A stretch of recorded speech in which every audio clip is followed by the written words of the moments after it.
Evidence that angels can have physical bodies in Scripture.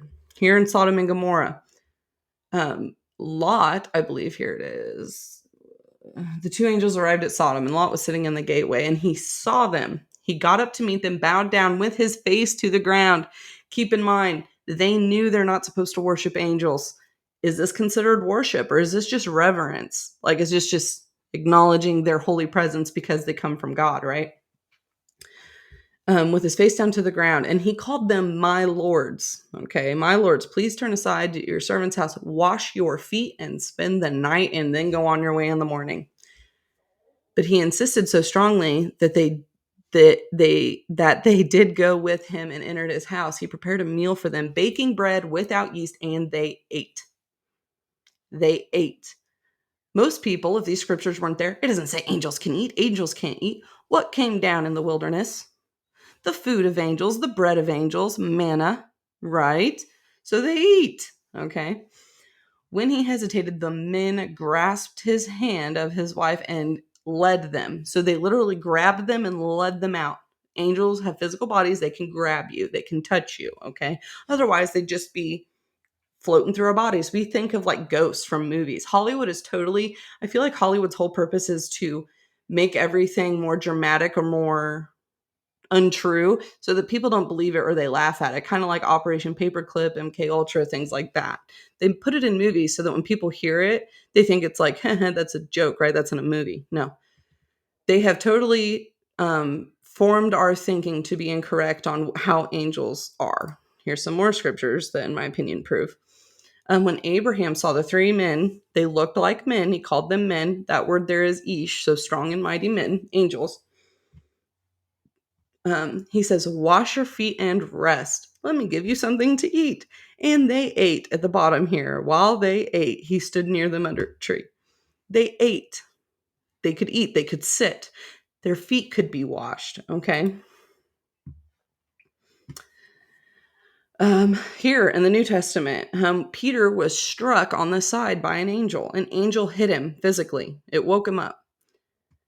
Then in Hebrews 13:2, it says some people have shown hospitality to angels without knowing it. If they were just some kind of foggy mist that we could walk through and everything all the time, or that we couldn't see them all, how can you show hospitality to an angel and not know it if they don't look like human and aren't physically there, right?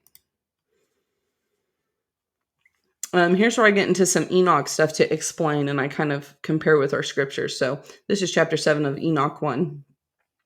And all the others together with them took themselves wives, and each chose for himself one. And they all began to go into them and defile themselves with them. And they taught them charms, enchantments, the cutting of roots, and made them acquainted with plants. And they became pregnant, and they bare great giants whose height was 3,000 ells, who consumed all the acquisitions of men. And when men could no longer sustain them, the giants turned against men and devoured mankind. They began to sin against the birds, the beasts, and the reptiles, and the fish, and to devour one another's flesh and drink the blood. And then the earth laid acquisition against the lawless ones. Okay, so something I like to point out, dinosaurs. Dinosaurs are reptiles. We know that things used to be much bigger, that there used to be giant living things here on this earth. So, like, just an idea, this isn't like, fact that I'm 100% settled in this, but something to think about. They sinned against the animals and the birds. If fallen angel and humans having sex created giants, what about creating giant animals through the same acts? Or maybe even genetic mutation of some kind to create these giant things, right? To create their own images, create their own creations, right? That's the sin, trying to be like God who creates, okay? So here are some Psalms, and I don't remember what the verse is on the right, so my apologies. Anyways, so on the left, it's a prayer of David and a song, and he says, I abhor the assembly of evildoers and refuse to sit with the wicked. I wash my hands in innocence and go about your altar, Lord, proclaiming aloud your praise and telling of all your wonderful deeds. So here he's talking about the assembly of evildoers. That's the group that made an oath, which why Jesus says never make an oath, right? Don't swear, just say yes or no, right?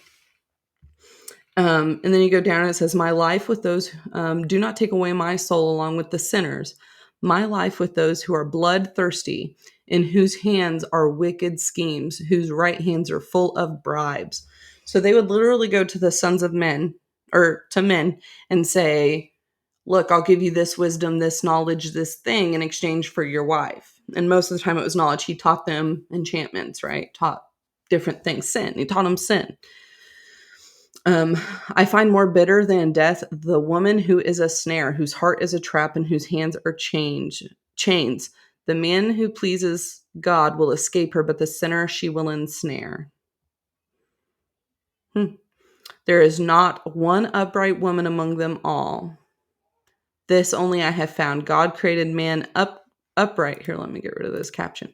They've created man upright, but they have gone in search of many schemes. This word schemes here is learnings, the secret learnings. Okay. Schemes, education, things that they learned. Okay.